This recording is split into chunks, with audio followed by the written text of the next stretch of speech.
दो तीन चार लड़के अकेले अकेले अगर जा रहे हो साथ में मिलकर सड़क पर, तो हो सकता है कि वो खामोशी के साथ चल दें। लेकिन अगर दो तीन लड़कियां साथ में स्कूल जा रही हों तो आप देखेंगे कि पीछे आप बाइक का हॉर्न ही बजाते रहें, नहीं वो सुने ही नहीं देगी। क्यों? वो बातों में, अपनी सहेलियों की बातों में लगी हुई हैं, उनको नहीं सुनाई देगा, क्योंकि उनकी बातें आपके हॉर्न के बाइक के हॉर्न से ज्यादा वो उसमें मस्त है, बातों में लगी हुई है, नहीं सुनाई दे रहा हॉर्न। तो एक तो लानो तान ज्यादा करती हो, और दूसरी वजह तुम्हारे जहन्नम में जाने की है कि तकफुर नलाशीर, शोहरों की नाफरमानी तुम ज्यादा करते हो। ये तो आप औरतों को भी बोला करते थे, और इस वक्त बड़ा मुद्दा जो उठा, और आज देख लीजिए जो सोशल मीडिया पे चल रहा है, किसी आदमी का जो मर्डर कर दिया गया है और मार दिया गया है, ये होना है, इलेक्शन का दौर है ना, किसी तरीके से। अरे आपके यहां की बात नहीं कर रहे हैं, हम कर्नाटक की बात कर रहे हैं, आप यहां अनीस को घुसेड़ दिए। आज देख लीजिए बजरंग दल का कोई आदमी था, है? कितना चर्चा उसका हो रहा, और उसके तार मुसलमानों से जोड़ने की कोशिश की जा रही है, और कोई बड़ी बात नहीं। जैसे 2024 के इलेक्शन के मौके पर पुलवामा हमला हो गया, तो यह ध्रुवीकरण का सब कुछ होगा, अंदंद हेरा फेरी सब कुछ किया जाएगा और होगा। हिजाब का मुद्दा उठा, होना तो यह चाहिए था हिजाब के मुद्दे पर उठने के बाद कि हमें कोई जलूस नहीं निकालना था, कोई एहतिजाज नहीं करना था, लेकिन एक ऐसा मंसूबा होना चाहिए हमारी औरतों के अंदर, हमारी ख्वातीन के अंदर, कि जिस चीज को मुद्दा बनाया अब हम करके दिखाएंगे, और इस्लाम की इस अहम रुकन को हम जिंदा करके दिखाएंगे। तो जितनी बेपर्दा घूम रही थी उन सबको पर्दे में आ जाना चाहिए। बाजारों में भी अपना एहतिजाज इस तरीके से पेश करें कि नहीं, ये मसला सिर्फ उन बच्चियों का नहीं रहा अब जो स्कूल में पढ़ रही और उनको हिजाब से रोका जा रहा है। अब हम बाजारों में जाएंगे तो हिजाब पहनकर जाएंगे, अब हम मायके जाएंगे तो हिजाब पहनकर जाएंगे।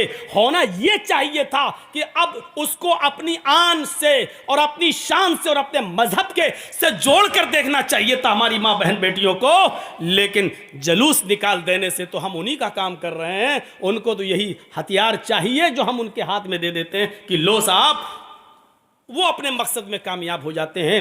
होना यह चाहिए था, हो ये रहा है।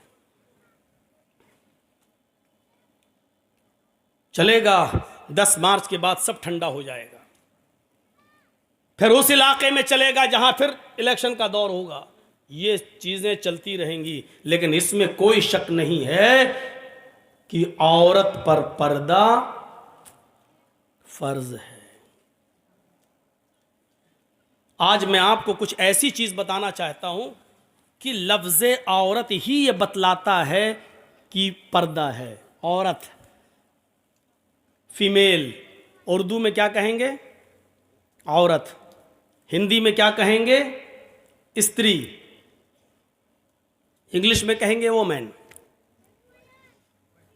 उर्दू और अरबी ये दोनों लफ्ज क्या है? औरत।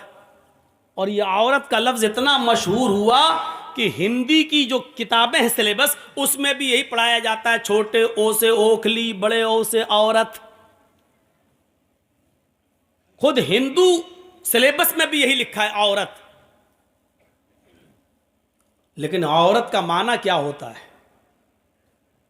औरत का माना ही होता है सतर। औरत का माना ही होता है छिपाई जाने की चीज। औरत का माना होता है, खुलकर सही माना बता दूं, औरत का माना होता है नंगा या नंगी, और नंगी चीज को छिपाया जाता है। जो चीज बरहना हो उसको छिपाई जाती है। तो औरत के माना क्या होते हैं? नंगा या नंगी, उसको छिपाया जाए। कुरान करीम की आयत से समझाने की कोशिश करता हूं। सलासतु औरातिन लकुम यह है कुरान करीम की आयत का एक टुकड़ा। देखिए, औरत का प्लूरल इस्तेमाल हुआ है। थोड़ी सी स्पीड हमारी डाउन होगी, बाद में हम फिर अपने लबो लहजे में आएंगे। पहले समझ लीजिए, सलासतु औरातिल लकुम, औरत का प्लूरल इस्तेमाल हुआ क्या है? औरात। औरत सिंगुलर और औरात प्लूरल।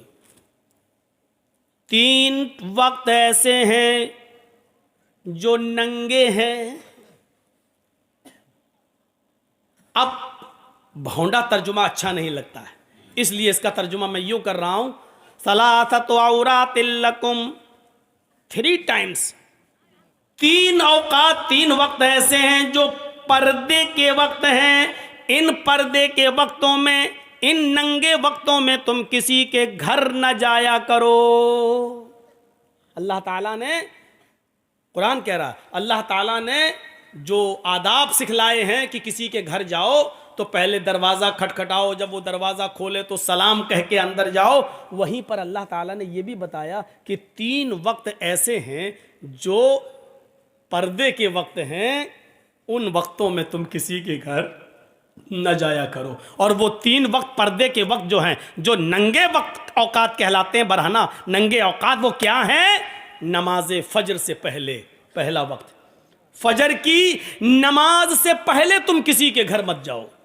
भाई, शौहर बीवी हैं, लेटे हैं, आराम कर रहे हैं, सो रहे हैं, आप किसी के घर इस वक्त नहीं जाइए। मना किया है फजर की नमाज से पहले किसी के घर जाने से। नमाजे इशा के बाद किसी के घर मत जाओ। 2 वक्त हो गए।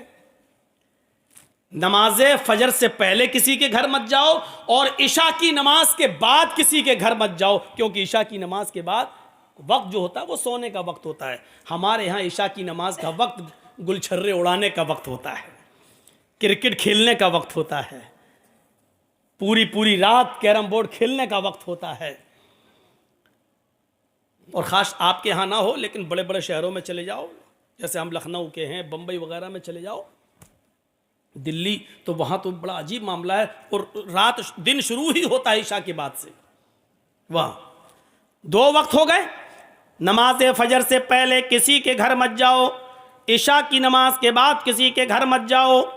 और तीसरा पर्दे का वक्त क्या है? दोपहर में, ज़ोहर की नमाज के बाद जब आदमी कैलूला करता है, ये कैलूला सुन्नत है।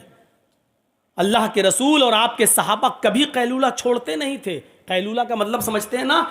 दोपहर का खाना खाने के बाद थोड़ी देर के लिए दाहिनी करवट से सोना, लेट जाना, आराम करना, ये सेहत के लिए भी ज़रूरी है, तंदुरुस्ती के लिए भी ज़रूरी है। हमारी भाग दौड़ वाली ज़िंदगी ने आज हमको इससे महरूम कर दिया है, वरना ये सुन्नत है कैलूला। तो दोपहर में कैलूले के वक्त तुम किसी के घर मत जाओ।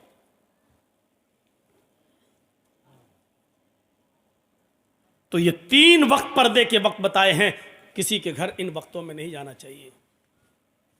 बहुत ज़्यादा इमरजेंसी हो, ज़रूरी हो, किसी की तबीयत ख़राब हो, फ़ोन करके बुला रहा हो, तो देखिए मजबूरी में फिर कुछ कंडीशनें बन जाती हैं।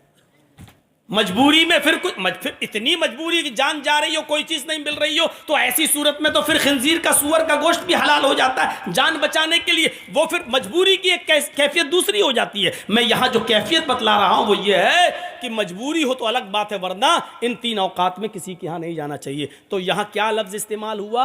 औरत, और उसका प्लूरल औरात। सलासतु औरातिल लकुम, 3 वक्त ऐसे हैं जो नंगे औकात हैं, इनको पर्दे की ज़रूरत है, यानी नौकात के अंदर तुम किसी के घर न जाओ।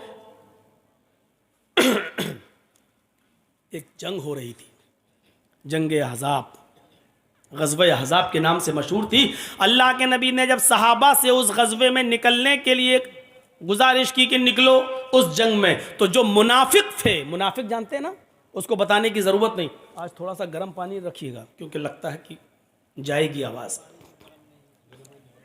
नहीं है तो मंगा लो थोड़ा सा, आजकल तो चाय की होटलें तो खुली होंगी। तो सुनिए, जब ग़ज़वे अहज़ाब के निकलने का हुक्म दिया मुसलमानों को, सहाबा को, तो उसमें बड़ी अजीब चीज़ बता रहा हूँ आज। तो उसमें जो कुछ मुनाफिक थे, मुनाफिक को मैं इतना बता दूं, मुनाफिक किसे कहते हैं? जो ना इधर होता है ना उधर होता है, ना इस्लाम के अंदर ना कुफ्र के अंदर, उसको पता ही नहीं चलता कि सही क्या है। वो हमारे मुंह पे हमारे जैसी और आपके मुंह पे आपकी जैसी, ये होता मुनाफिक।